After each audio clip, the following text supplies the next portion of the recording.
இதோ வில்லு பாட்டு ஆரம்பமாகும். நல்லா கைத்தறி உற்சாகப்படுத்தலாம். மைக் ஆன் பண்ணி எடுப்பீங்க.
என்னை போன்றவர்களுக்கும் சிவகங்கை மாவட்ட வில்லிசை குழுவின் சார்பாக வணக்கம். வில்லிசை குழுவினரின் அறிமுகம்: புவனேஸ்வரி, ஷியாமலா, ஜோதிமணி, இவர்களுடன் ராஜேஸ்வரி. நம்முடைய தமிழர்கள் ஆமா காலங்காலமா இயற்கையை வணங்குபவர்கள். ஓஹோ, நம்முடைய தமிழர்கள் தானே, நாமளும் வணங்கிட்டா போச்சு. வணங்கிட்டா போச்சு. அத வணப்பகலவனே, அழகே நல்ல சூரியனே, அழகே நல்ல சூரியனே, அத வணப்பகலவனே, அழகே நல்ல சூரியனே, அழகே நல்ல சூரியனே. இசையால் புகழை பாடிட, ஆமா பாடிட, இசையால் உன்னை நாங்கள் போற்றுவோம். ஆமா போற்றினோம். காதிரில் அகன்ற கவிதொலியை படிப்பவனே, கதிரொளியை அழிப்பவனே, இரங்கள் வாழபடி செய்பவரே, வழி செய்பவரே, உயர்ந்தவனே, உன்னை நாங்கள் போற்றுவோம். நாங்கள் போற்றுவோம். இயற்கைய வணங்கிட்டோம். ஆமா, வணங்கியாச்சு. இங்க வந்திருக்கவங்களுக்கு வணக்கம் சொல்ல வேணாமா? சொல்லிடுவோம். வணக்கம் அம்மா, அம்மா வணக்கம் அம்மா, வணக்கம் ஐயா, ஐயா வணக்கம் ஐயா, வணக்கம் அம்மா, அம்மா வணக்கம் அம்மா, வணக்கம் ஐயா, ஐயா வணக்கம் ஐயா. நல்ல தமிழ் தந்ததற்கும் வணக்கம் அம்மா, இந்த வாய்ப்பை தந்ததற்கும் வணக்கம் அம்மா, இதையற்ற ஆசிரியருக்கும் வணக்கம் அம்மா, உதவிக்கும் சான்றோருக்கும் வணக்கம் ஐயா, வணக்கம் அம்மா, அம்மா வணக்கம் அம்மா, வணக்கம் ஐயா, ஐயா வணக்கம் ஐயா. வணக்கம் வணக்கம் வணக்கம். அதே நாம எல்லாரும் சேர்ந்து வணக்கம் சொல்லிட்டோம்ல, அப்புறம் நீ மட்டும் என்ன தனியா பெரிய நிர்வாக பெரியசாமி நினைப்போம். அக்கா, இங்க வந்திருக்கவங்க, வெளியில நிக்கிறவங்க அனைவருக்கும் வணக்கம் சொல்லிட்டோம். ஆமா, வணக்கம் சொல்லியாச்சு. ஆனா எனக்கு ஒரு சந்தேகம். வந்துடுமே உனக்கு சந்தேகம். கேளு கேளு, கேட்டு பாரு. ஆமா, இன்னைக்கு எதை பத்தி வில்லுப்பாட்டா பாட போறோம்? புள்ளிப்பாட்டு தானே, எனக்கு நல்லா தெரியும். நல்லா தெரியுமா? ஆமா நல்லா தெரியும். அக்கா, இவ விவகாரம் புடிச்ச ஆளு, இவளுக்கு என்ன தெரியும்னு நாம கேட்டுருவோம். எனக்கா தெரியாது. வில்லு படத்துல வர ராமா ராமா ராமா ராமா ராமா கேட்ட வில்ல கேட்டேன், பீமா பீமா பீமா பீமா பீமா கிட்ட கதைய கேட்டேன். இதுதானக்கா வில்லு பாட்டு. அப்பாடா, இப்பவே கண்ணை கட்டுதே. இவங்கள வச்சுக்கிட்டு எப்படிதான் நான் சொல்ல வந்தத சொல்ல போறேன்னு தெரியலையே. அக்கா, நீங்க சொல்லுங்கக்கா, நாம எதை பத்தி பாட போறோம்? வில்லு பாட்டுனாலே காலங்காலமா இதே கேள்வியைத்தான் கேட்டுக்கிட்டு இருக்கீங்க. நானும் இதே பதில தான் சொல்லிக்கிட்டு இருக்கேன். சரி, நானே சொல்லிடுறேன். நம்ம நாட்டுல உள்ள 15 வயதுக்கு மேற்பட்ட அடிப்படை எழுத்தறிவு எண்ணறிவு பெறாம இருக்கிறவங்கள கணக்கெடுத்து அவங்களுக்கு அடிப்படை கல்வி அறிவு கொடுக்கிற புதிய பாரத எழுத்தறிவு திட்டத்தை பத்தி தான் பாட போறோம். புதிய பாரத எழுத்தறிவு திட்டமா? அப்படின்னா என்னக்கா? பத்தி கொஞ்சம் சொல்லுங்க. சொல்லிடுவோம். குழுமி இருக்கும் சான்றோர்கள் நாங்க புதிய பாரத எழுத்தறிவு பற்றி பாட போறோம். நீங்க கனிவுடனே கேளுங்களே. கனிவுடனே கேளுங்களே. புதிய இருக்கும் சான்றோர்களே நாங்க புதிய பாரத எழுத்தறிவு நோக்கி பாட போறோம். நீங்க கனிவுடனே கேளுங்களே. கனிவுடனே கேளுங்களே. 100% எழுத்தறிவு இலக்க நோக்கின திட்டமுங்க. 100% எழுத்தறிவு இலக்க நோக்கிய திட்டமுங்க. ஒன்றிய மாநில அரசுகளின் திட்டமுங்க. ஒன்றிய மாநில அரசுகளின் திட்டமுங்க. 15 வயதுக்கு மேற்பட்ட அடிப்படை கல்வியறிவு இல்லாத அனைவரும் கல்வி கற்றிடணும்.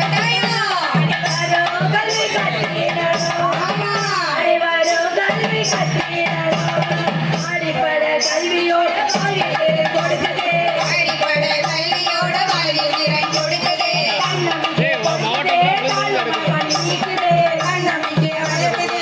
தாழ்வு மனப்பான்மை நீக்குது. சுயமரியாதையோட வாழ வழி வகுக்குது. சுயமரியாதையோட வாழ வழி வகுக்குது. சுயமரியாதையோட வாழ வழி வகுக்குது. ஆமா, வாழ வழி வகுக்குது. சுயமரியாதையோட வாழ வழி வகுக்குது.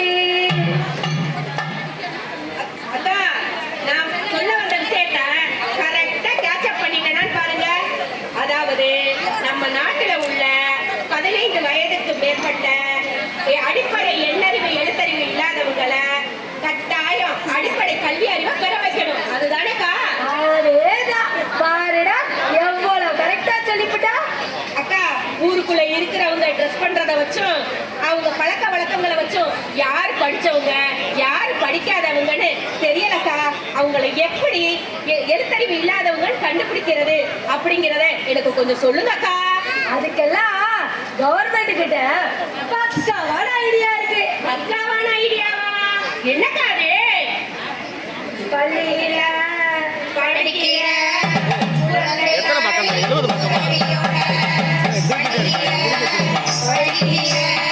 குழந்தைகளின் உதவியோட 12 நிமிஷம் தான். SMC, PTA, உறுப்பினரின் உதவியோட SMC, PTA, உறுப்பினரின் உதவியோட ஒரு நாள் வேலை திட்ட பதிவேடு.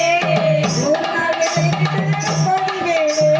மகளிர் குழுவின் உதவியோடு மகளிர் குழுவின் உதவியோடு கல்வி அறிவு பெறாதவர்களை அவர்களை தேர்ந்தெடுத்து கல்வி அறிவு பெறாதவர்கள் விவரங்களை சேகரித்து புதிய பாரத எழுத்தறிவு திட்டத்தில் சேர்க்கணும். புதிய பாரத எழுத்தறிவு திட்டத்தில் சேர்க்கணும். கிடைக்கிற நேரத்தில் பாடம் சொல்லிக் கொடுக்கணும். கிடைக்கிற நேரத்தில் பாடம் சொல்லி கொடுக்கணும். அவர்களுக்கு கிடைக்கிற நேரத்தில் பாடம் சொல்லிக் கொடுக்கணும். கிடைக்கிற நேரத்தில் பாடம் சொல்லி கொடுக்கணும். நடைப்பயணம் கூட்டி போய் வாழ்வியல் திறன் வளர்க்கணும். பழப்பயிர் கூட்டி போய் வாழ்வியல் திறன் வளர்க்கணும். நடைப்பயணம் கூட்டி போய் வாழ்வியல் திறனை வளர்க்கணும். அக்கா, வாழ்வியல் திறன்னு சொல்றீங்களே, அப்படின்னா என்னக்கா? அதுவா, இன்னைக்கு படிச்சவங்க கூட பேங்க் போஸ்ட் ஆபீஸ்க்குலாம் போனா ஒரு படிவத்தை நிரப்புறதுக்கு ரொம்ப தயங்குறாங்க. அதனால இந்த கற்போரெல்லாம் பேங்க் போஸ்ட் ஆபீஸ் ஏடிஎம் மையம்னு எல்லா இடத்துக்கும் கூட்டிட்டு போய் படிவம் நிரப்புறதுக்கு ஏடிஎம்ல பணம் எடுக்கிறதுக்கெல்லாம் சொல்லி கொடுக்குறோம்.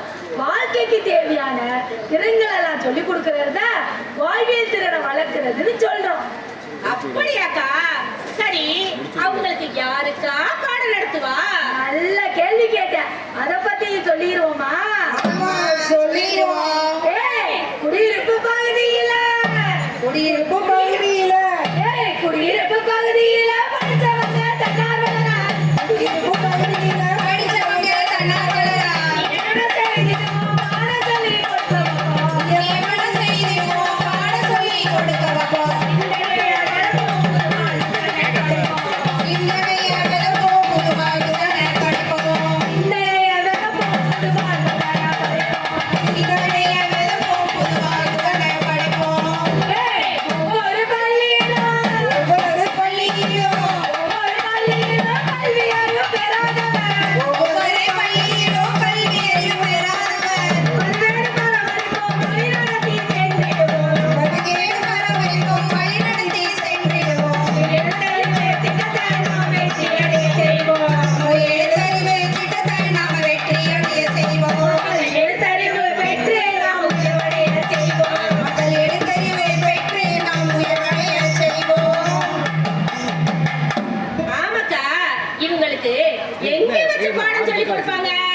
அத பத்தியும் சொல்லிடுவோமா? ஆமா சொல்லிடுவோம். பள்ளிக்கூடங்கள், கல்வி நிறுவனங்கள், சமுதாய கூடங்கள், அரசு கட்டடங்கள், 3 நாள் வேலை திட்டம் நடக்கிற இடம், இப்படி எந்த இடம் கற்போர் படிக்கிறதுக்கு ஏத்த மாதிரி வந்து போற வசதியா இருக்கோ அந்த இடத்த கற்போர் மையமா வச்சு ஓ அப்படியா?